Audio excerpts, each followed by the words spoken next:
Please kindly click on the red subscribe button below this video and subscribe to our YouTube channel. Thanks, God bless you as you do this. That just came in, he just walking right now all the way from UK. He got back last week for 50th birthday in Glasgow and some Kent area. We went together and was like on the program. We mentioned possibility international possibility all the way from usual last week. But I just want to get to what we need to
everybody lóní lane tó wà lórí títì yẹn o àràbàtà níbi tí torí pa máa ń jẹ títì yẹn o ẹ round of applause fún mi tẹ́ bá ní pàtẹ́ owó fún mi.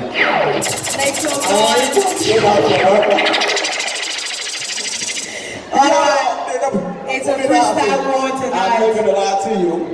Now freestyle war. Oh yeah. Some of us cannot rap to save our life. No worry, the person will feed you and you don't do it for two. Yeah, that's performing artist. Alright, we have P-Cent, TV Brain. Thank you so much for watching our videos, and importantly, you need to subscribe because we drop videos almost every day. And how to subscribe? There's a circle here written Gboah TV. Click on it, you see a subscribe button. Click on the subscribe button. That's all. And if any event just take place or you heard something, just go on YouTube, search for Gboah TV. You see the. And if you have a big show coming up, any event, you can call us.